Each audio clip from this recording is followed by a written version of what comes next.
कभी भी आईज के ऊपर क्या होता है, आईज के ऊपर फ्रीजिंग हो जाती है, लाइट्स आने लगती है, तो वो नहीं आने के लिए हमें सेटिंग करना होता है पाउडर से, और दावे भी करना होता है कि अगर आपको बिजली एक हो जाएगी तो ब्लर आउट होगा।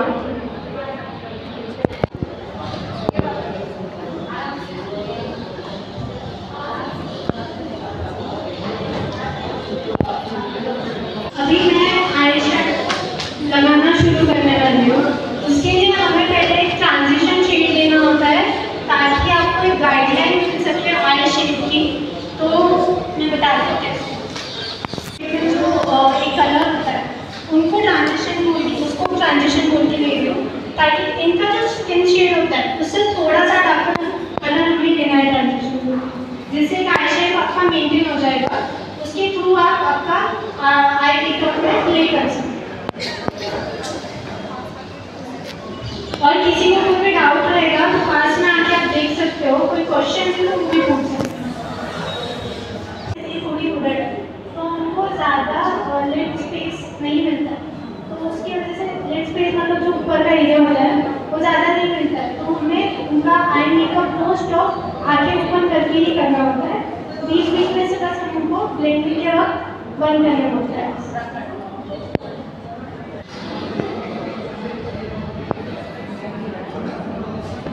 अभी मैंने ये 2 डॉट्स क्रिएट किए हैं, इनको ही कनेक्ट करते हुए हमें सी शेप बनाना है, और उसके साथ ही हमें ब्लेंडिंग करनी है सी शेप में।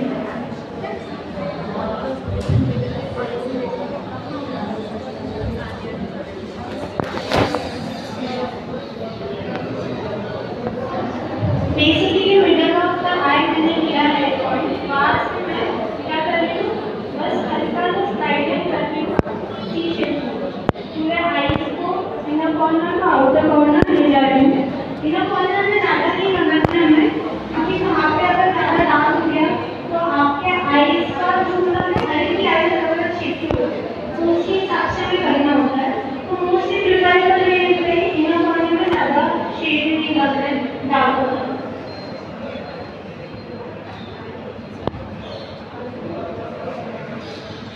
आप जब ब्लेंडिंग करो तो सर्कुलर मोशन भी करना, उससे कैसा इजी भी ब्लेंडिंग हो जाए।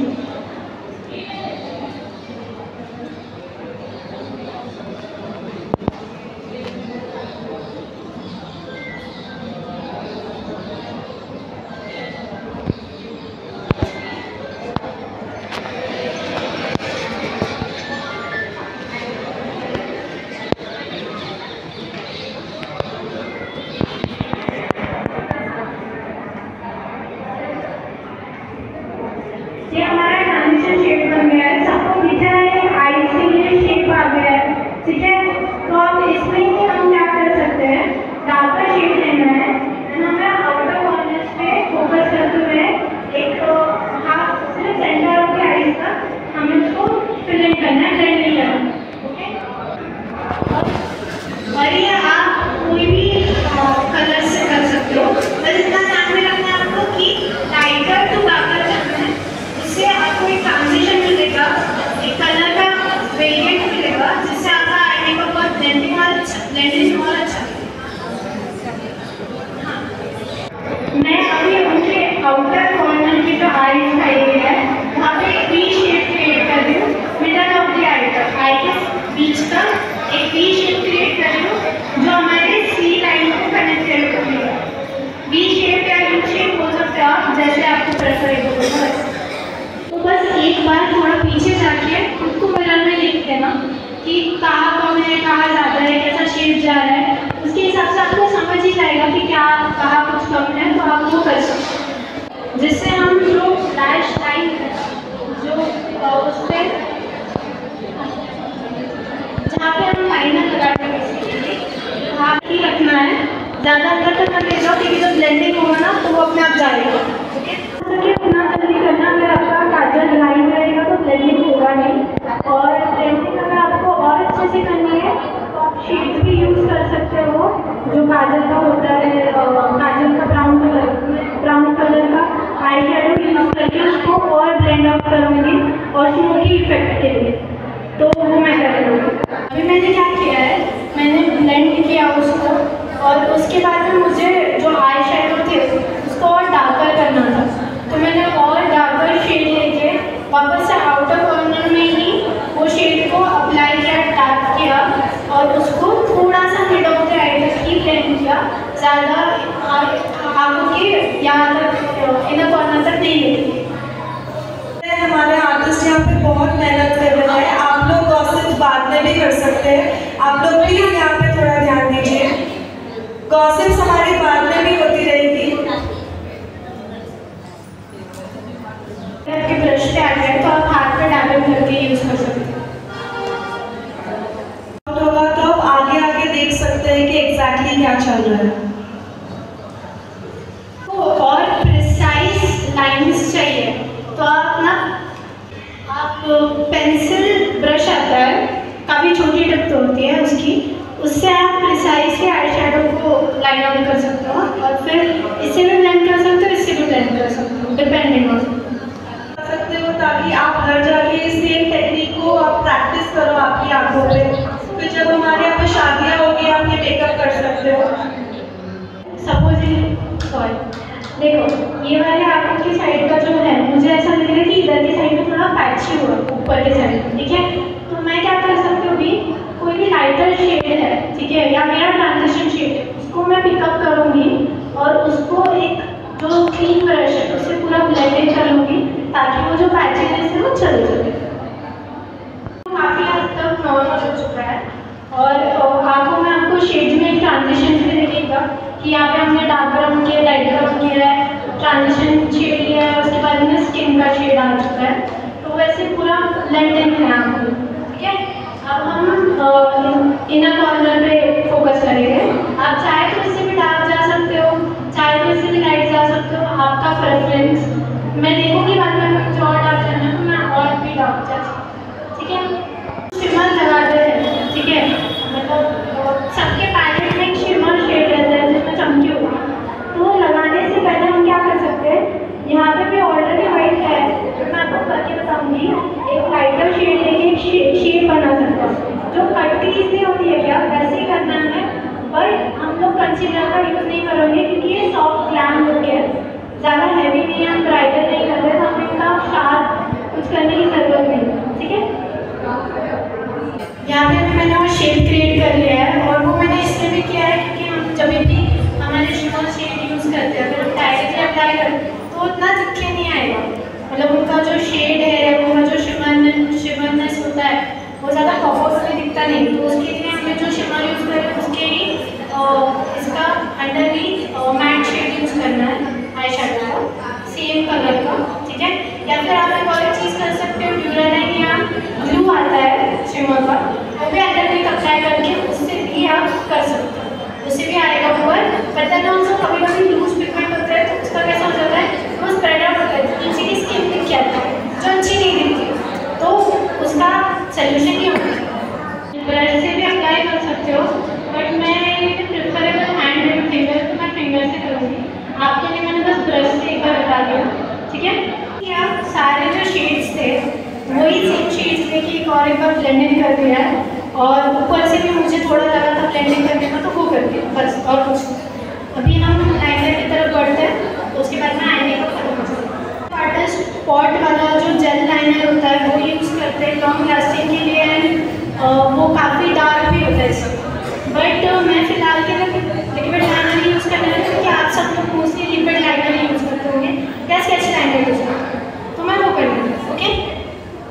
आपको अगर आई शेडोज लेने हैं तो अगर बड़ा वाला लेना है तो आप PSC के लिए जा सकते हो, उसमें सारे शेड्स होते हैं, आपको और कुछ लेने की ज़रूरत नहीं है, यही बेस्ट रहेगा। बट अगर आपको इसके लिए नहीं जाना है तो छोटे छोटे आते हैं साइकों के, पिगमेंट्स अच्छे होते हैं, 4 कलर्स वाले आते हैं, तो बेसिक उसका एक लाटे करके आता है बस, तो वो ले सकते हो आप आई शेडो के लिए। और आपको कंसीलर वगैरह या ये सारी चीज़ें लेनी है तो आप मेबलिन का ले सकते हो, लैक्मे का ले सकते हो, बेसिकली जो भी ब्रांड्स आपने ज़्यादातर सुने हैं वो बेस्ट है रेगुलर यूज़ के लिए। अदरवाइज अगर मेकअप आर्टिस्ट किसको बनना है तो फिर हाई एंड ब्रांड्स के लिए जाना। अभी जो मैं लाइनर यूज़ कर रही हूँ ये है ये होलोग्राफिक आई शेडो पैलेट है, तो ये भी यूज़ किया था। अगर किसी को चाहिए तो ये ले सकते हैं, बट ये इतना अच्छा नहीं। इसके अलावा और आते हैं, मुझे नाम याद नहीं आ रहा है, बट अगर किसी को जानना है तो बाद में मैं आपको सर्च करके बता दूँगा।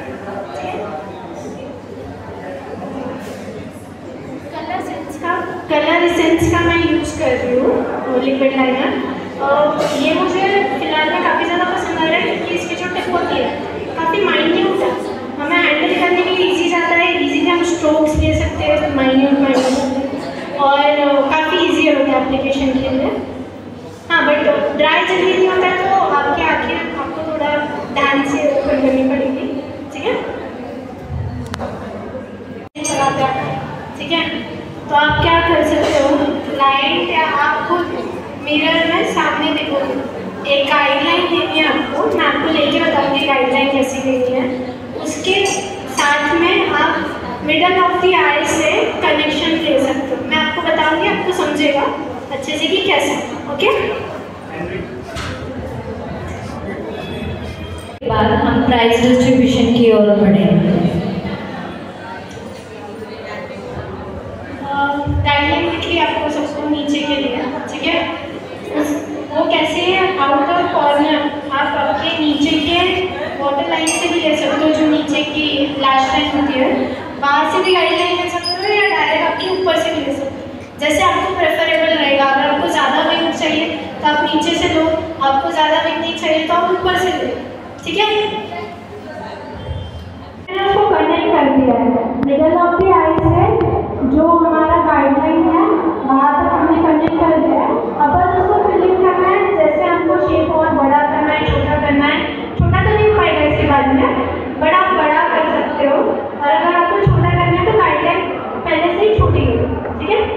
मोटा भी कर सकते हो, जैसे हमारा प्रेफरेंस है वैसे। अभी मैंने क्या किया है, लैशेस पे इसमें जो भी फॉलोअप्स है लेटर के वो निकाल लिए हैं, मॉइस्चराइजर नीचे लगाया थोड़ा सा, जो ये हाइलाइटर ब्रश होता है और उससे पूरा फॉलोअप्स निकाल लिए, और बस अब मैं वाइप कर देगा। इवन मैंने प्राइमरी लगा चुकी हूँ, ठीक है। अब हम डायरेक्टली उनके जो फेस के पिगमेंटेशन है बेसिकली वो देखेंगे कि कहाँ पे इनके अराउंड द माउथ और अंडर आई एरिया पे ये थोड़ा बहुत पिंपल्स हैं, तो ज़्यादा करेक्शन की ज़रूरत नहीं है। जब करेक्शन की तुम्हें ज़्यादा ज़रूरत रहेगी तब ही करेक्शन करना, नहीं तो आप darker shade of concealer use करके भी आपके पिगमेंटेशन हाइड कर सकते हो। और कभी भी अगर फाउंडेशन के नीचे आप कोई कंसीलर का यूज़ कर रहे हो तो आपको स्किन शेड से डार्कर यूज़ करना है, अगर फाउंडेशन के ऊपर यूज़ कर रहे हो तो लाइटर शेड यूज़ करो, ठीक है। यूज़ नहीं कर रही हूँ, करेक्टर में उनका जो डार्क शेड का कंसीलर है वो मिक्स करके मैं यूज़ करके बता रहा हूँ, ठीक है। इससे क्या होता है कि आपके जो भी ग्रेनेस है वो हाइड हो जाता है बेसिकली। 15 to 20 मिनट्स लगेंगे, और क्योंकि एक्सप्लेन करते करते कर रही हूँ तो उसके लिए टाइम ज़्यादा जाता है, मुझे बीच में रुकना भी पड़ रहा है, तो वो सारी चीज़ों की वजह से टाइम जाएगा। मैं थोड़ी माफ़ी चाहूँगी सुहानी, दो बच्चे हैं जो बीड़ जाने वाले हैं, तो उनका अपन फेलिसिटेशन पहले कर लेते हैं, उसका होने के बाद फिर बाकी के करेंगे। नहीं फिर वो सभी डिस्टर्ब होगा ना, एक 10 मिनट रुके, 10 मिनट बाकी, फिर सभी आ जाएंगे। तो हमारे चीफ गेस्ट का भी अभी ऑनर बाकी है, तो उनके हाथ से ही सत्कार ले सकते हैं। कंसीलिंग करेक्टर हो चुका है, ठीक है। हमने कहाँ अप्लाई किया, अंडर आइज पे अप्लाई किया। अंडर आइज पे सिर्फ यहाँ तक नहीं, हमने थोड़ा लंबा लिया है, ज़्यादा नीचे तक लिया है क्योंकि कंसीलर मिक्स, ठीक है। अगर आप सिर्फ करेक्टर कर रहे हो तो आपको बस जहाँ पे पिगमेंटेशन है वहाँ तक ही अप्लाई करना है, उसके नीचे नहीं तो बहुत ऑरेंज हो जाएगा आपका बेस, ठीक है। और अराउंड द माउथ भी सेम, जहाँ पे पिगमेंटेशन है वहाँ पे करेक्टर यूज़ करना है। अगर मिक्स है तो आप थोड़ा वाइडर जा सकते हो। फोरहेड पे भी मैंने थोड़ा सा उनको टैनिंग है तो वहाँ पे भी मैंने थोड़ा अप्लाई किया, ठीक है। अभी फाउंडेशन लगा दूँ, शेड समझ में नहीं आता जल्दी से, तो उसके लिए क्या टेक्निक है कि आपको फाउंडेशन लेना है, ठीक है। आपको आपके नेक मतलब जॉ वाला जो एरिया है या फिर नेक वाला एरिया वहाँ पे जॉ से नेक तक आप स्वॉच करके देख सकते हो, यहाँ पे मैच हो रहा है और यहाँ पे भी, मतलब यहाँ पे अगर किसी का डार्कर होता है फिक्स तो फिर वो मैच नहीं मिलता जल्दी से, आपको नेक से मैच करना। तो नेक से अगर आपका फाउंडेशन मैच हो रहा है तो फिर वो आपका शेड है, ठीक है।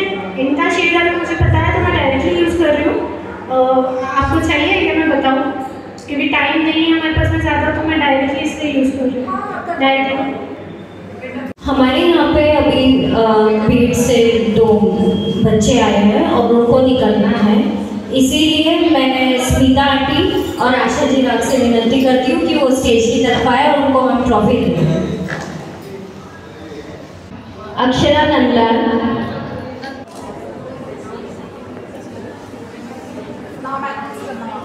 इसके बाद मैं बुलाना चाहूँगी यशराज महेंद्र जायसवाल। यशराज महेंद्र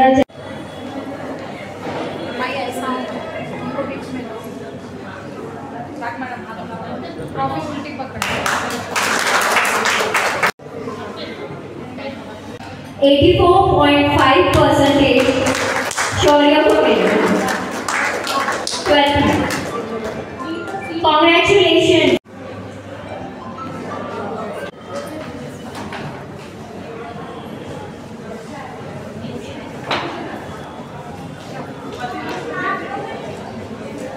हमारा ये जो मेकअप का जो डेमो है, इसको टाइम ही लगता है, ये कंसिडर करके हम इस वानी को 1 घंटा देते। बट बाहर के जो लोग जा रहे हैं उसी के लिए मतलब हम खुद प्रोटोकॉल फॉलो करते हैं, जाइंट्स में काम करते हैं, तो राग मैडम का डांस सब उल्टा पुल्टा हो गया था, तो ठीक है।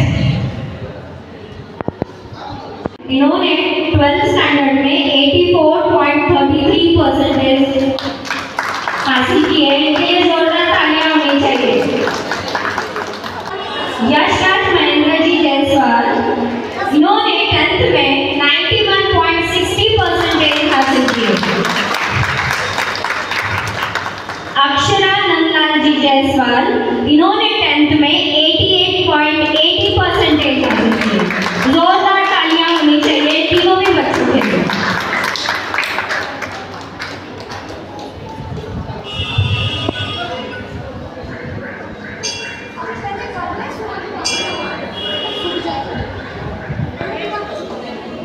तो अभी मैंने बस फाउंडेशन वगैरह थोड़े से हाईलाइटिंग वाले एरियाज हैं, अभी हल्का सा हाईलाइट किया, ठीक है। अभी मैं ब्लश लगा रही हूँ, लिक्विड ब्लश जाते हैं, क्योंकि मैं कॉन्टूर में बताई थी आपको लिक्विड वाला, बट देन टाइम नहीं है किसी पास में उतना, तो डायरेक्ट मैं पाउडर से बता दूँगी कैसा होता है, ओके। हमारा पूरा फेस 1 कलर हो जाता है, तो उसको डायमेंशन देने के लिए और ऐसे फेस में जान डालने के लिए हम ब्लश लगाएंगे और कॉन्टोर करेंगे ताकि हमारे फेस पे शैडोज दिखे और थोड़ा नेचुरल दिखने लगे। अंडर आइज पे जो क्रीसेस आते हैं, ठीक है, वहाँ पे लाइन्स होते हैं, तो हमारा प्रोडक्ट वहाँ पे सेटल इन हो जाता है। तो उसके लिए हमने क्या किया है, हमने फिंगर से पहले डार्क कर लिया उसको, एंड इमीडिएटली जो छोटा वाला आई शैडो वाला ब्रश आता है उसमें हमने पाउडर लिया, एंड वो पर्टिकुलर एरिया पे हमने वो पाउडर को डार्कन कर दिया ताकि वो एरिया लॉक इन हो जाए और फर्दर क्रीजिंग से हमें बचा, ठीक है। और फेस पे भी इसलिए हम पाउडर लगाते हैं ताकि मेकअप जल्दी उतरे नहीं, मैटिफाई हो जाए और जो प्रोडक्ट्स हैं हमारे लिक्विड वो सारे लॉक इन हो जाए, ठीक है। अभी बेस थोड़ा सा सेटल हो रहा है, तो मैं तब तक आईब्रोज कर रही हूँ। उसके बाद में 3-4 चीज़ें ही रहती हैं, फिर मेकअप कंप्लीट हो जाए। कोर्स करना है, और उसके बाद में मैं अभी भी फ्रीलांसिंग के लिए ओपन हूँ। अगर किसी को कुछ कराना है मेकअप वगैरह तो मुझसे कांटेक्ट कर सकते हैं। आपको अगर कोई क्वेश्चन है तो आप पूछ सकते हो, और मैं आपको एक क्वेश्चन पूछती हूँ। आपको क्या लगता है मॉडल का फेस शेप क्या है? जैसे कि सर्कल होता है, स्क्वायर होता है, हार्ट होता है, डायमंड होता है, तो कोई मुझे बता सकता है मॉडल का फेस शेप क्या है? अगर किसी को आइडिया होगा तो, अगर नहीं है तो मैं बाद में बता दूँगी।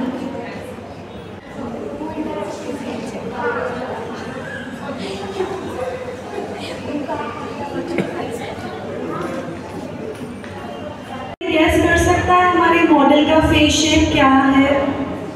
मॉडल का फेस शेप अगर आप देख रहे हो तो आपको सर्कल लगेगा, ठीक है, बट देन उसमें थोड़ा सा सर्कल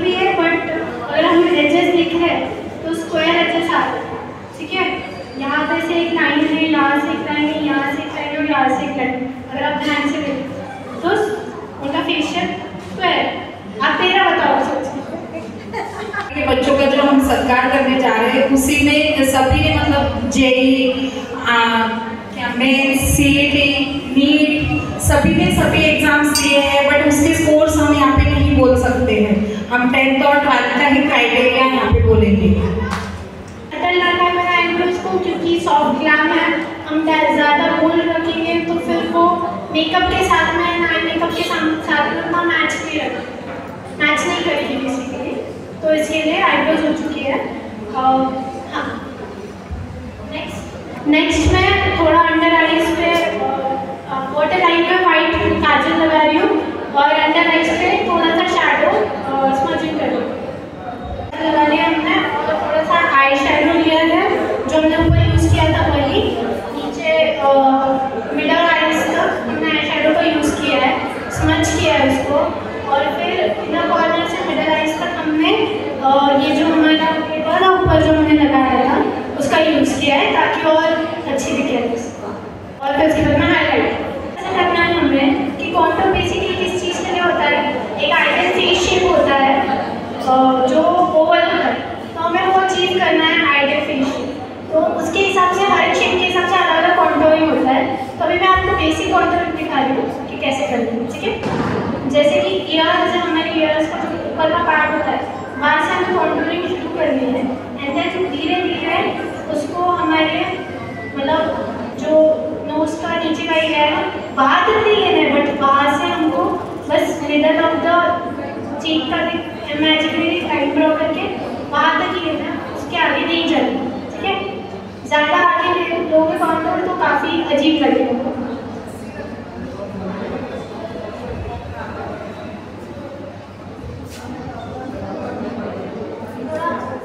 थोड़ा आपको दिख रहा होगा यहाँ पर कि शैडो क्रिएट हुई है, ठीक है। अगर अभी ये थोड़ी हार्श है तो हम इसको थोड़ा ब्लेंड करके और सॉफ्ट कर सकते हैं।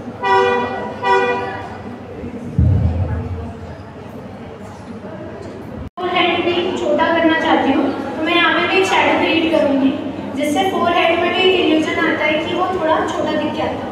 फोटोज वगैरह आप खींचते हो या दूर से देखते हो किसी को तो एक इल्यूजन क्रिएट होता है कि फोरहेड छोटा। कॉन्टूरिंग उनके नोज पे भी किया है, थोड़ा सा एक स्ट्रेट नोज के लिए इल्यूजन क्रिएट करने के लिए आपको बता दिया, ठीक है। मैंने ब्लश लगाया है, ठीक है। अब मैंने ब्लश हैवी रखा है क्योंकि ब्लश टाइम के साथ में ना मेल्ट डाउन हो जाता है, मतलब ज़्यादा दिख के नहीं आता, तो इसलिए मैंने ब्लश को हैवी रखा है। नोज पे इसलिए लगाया क्योंकि आजकल ट्रेंड है नोज पे ब्लश लगाना, काफ़ी यूथफुल ग्लो जैसा फीलिंग आता है फेस के ऊपर, यंग लगते हो आप, तो लोग आजकल नोज पे भी लगाते हैं ब्लश।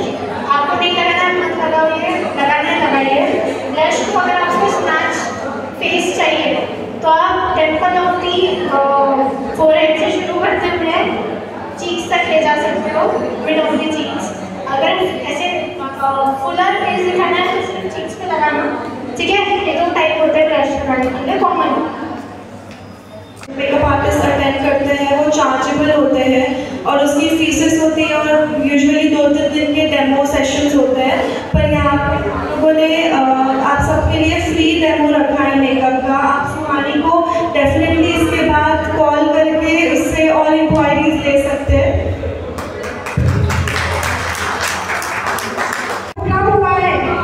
सारी जो पूर्वा का जो उसमें मतलब टैरो कार्ड रेटिंग इन सब से रिलेटेड जो प्रोग्राम लिया वो बहुत ही अच्छा लगा, और जो उसके पहले मैडम ने जो प्रोग्राम लिया साउंड थेरेपी, तो सच में आजकल के ये जो भी हमारा एक स्ट्रेसफुल जो भी माहौल बना हुआ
बहुत बढ़िया, पूर्वा ने भी बहुत अच्छा किया और जयश्री मकीरवार ने भी बहुत अच्छा किया।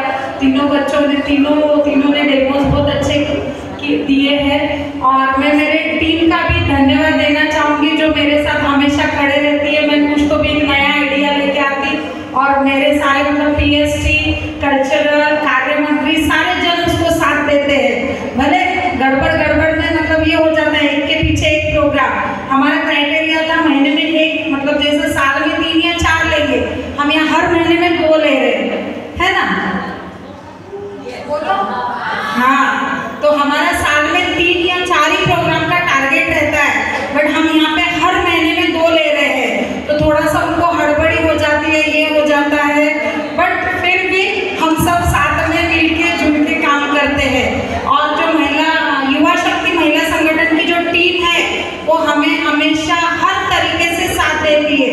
मतलब हॉल सजाने का, धजाने का सारी जिम्मेदारी उनकी, बस अपन खाली बोलो ये ऐसा करना है, तो वो पूरी तरीके से तनिष्का और उसकी टीम सारा मतलब एकदम दिलो जान से सारी चीजें करते हैं। तो धन्यवाद दोनों टीम को, मतलब बोलना भी चाहिए, ऐसा नहीं है कि मैं अध्यक्ष है तो नहीं बोलना चाहिए।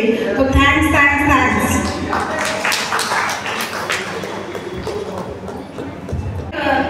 सुहानी ने यहाँ पे प्रेजेंट की है। ये मॉडल जी का नाम क्या है? भूमिका क्षीर सागर का हम सम्मान करना चाहेंगे। स्पीकर मैडम आइए।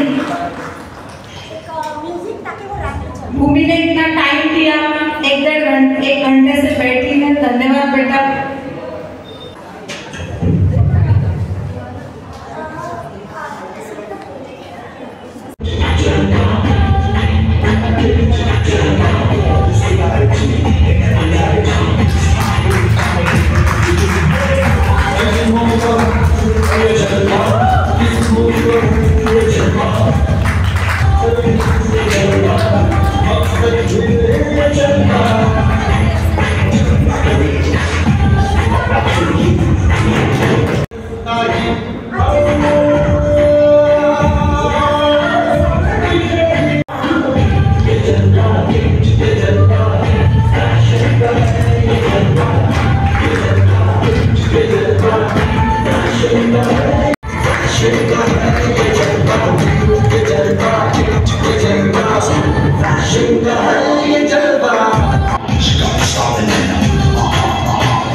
स्मिता राजेंद्र जी जायसवाल और एडवोकेट आशा राव। मैं श्रीमती स्मिता राजेंद्र जी जायसवाल इनके बारे में कुछ कहना चाहती हूँ। स्मिता जी समाज सेविका तथा शैक्षणिक कार्यों में वह अग्रसर है। यह सत्य साई शिक्षण प्रसारक मंडल गारखेड़ा छत्रपति संभाजीनगर की संचालिका है। वह ये गजानन बहुउद्देशीय स्कूल एवं जूनियर कॉलेज इसकी स्थापिका भी है। और हमारे आज की दूसरी अतिथि एडवोकेट आशा राव जी के बारे में कुछ कहना चाहूँगी। आशा जी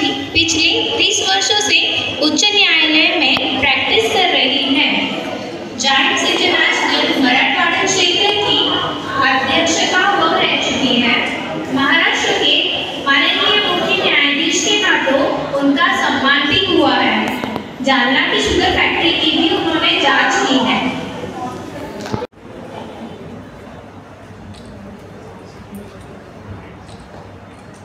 इनका स्वागत करने के लिए मैं कंचन जी और तनिष्का जी को आमंत्रित करती हूँ। टीम महिला संगठन और युवा शक्ति टीम को भी मैं मंच पर आमंत्रित करती हूँ।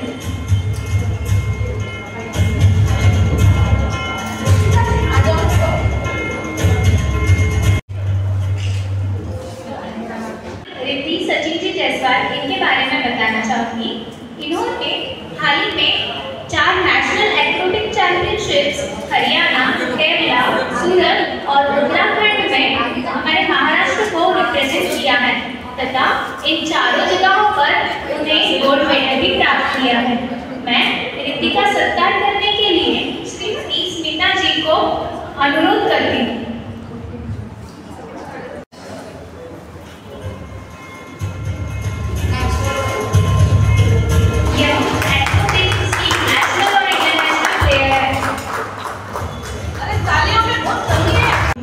यहाँ पर जो सुंदर ट्रॉफीज देख रहे हैं आप, बच्चों के सत्कार के लिए ये मेरी सचिव रश्मि जी जायसवाल स्पॉन्सर करती है हमेशा, मतलब पूरे साल भर स्पॉन्सरशिप देने वाली है ट्रॉफीज की। कितनी सुंदर सुंदर ट्रॉफीज है यहाँ पे। और हमारे ये जो 3 डेमो लेक्चर हुए उनकी ट्रॉफीज हमारे उर्मिला भाई उबाड़े इन्होंने स्पॉन्सर की थी, तो मैं उनको मंच पर बुलाना चाहूँगी। एक छोटा सा जायसवाल महिला संगठन की ओर से सत्कार।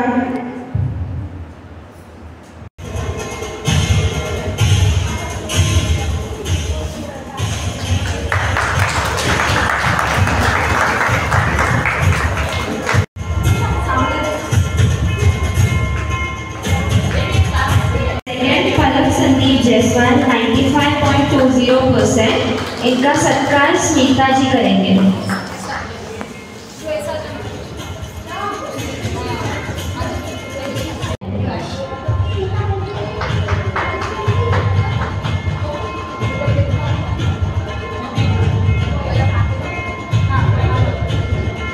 शगुन राहुल जायसवाल 93.80%।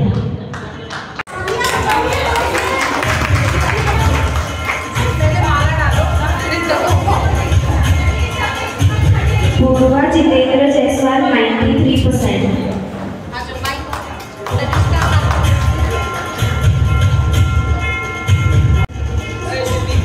रचित नितिन मोदी 92.20%।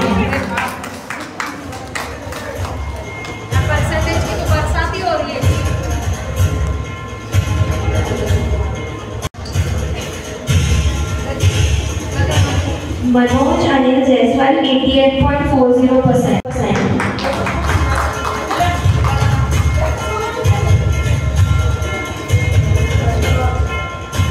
नीलकंठ शिवनारायण जायसवाल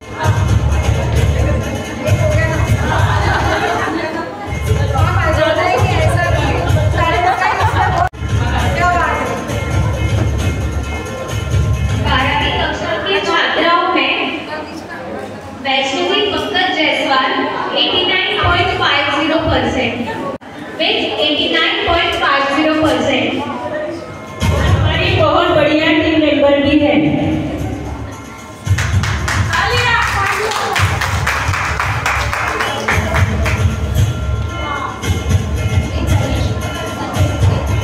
तनिष्का संजय जायसवाल 89.50%। लेंगे वो हमें पेपर में देना है।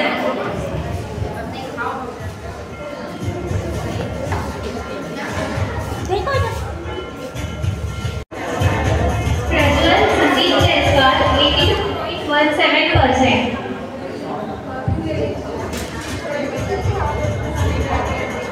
सतीश जायसवाल 82.17%। प्रियंका जी नेक्स्ट वाली मूवमेंट को प्रियंका ताई और उर्मिला ताई देंगे।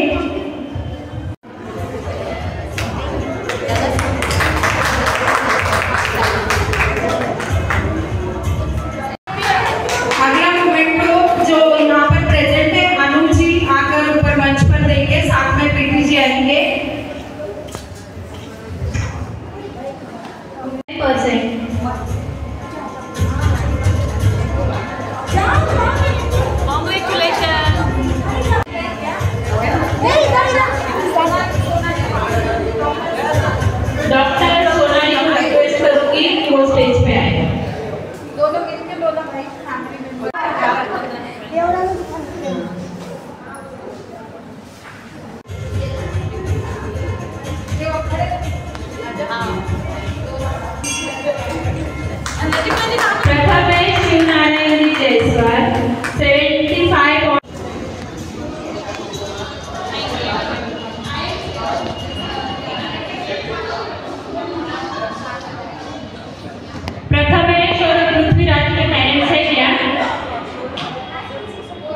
कोई है क्या उनके रिलेटिव? प्रथमेश और पृथ्वीराज है क्या? उनकी ट्रॉफी ले सकते हैं आप।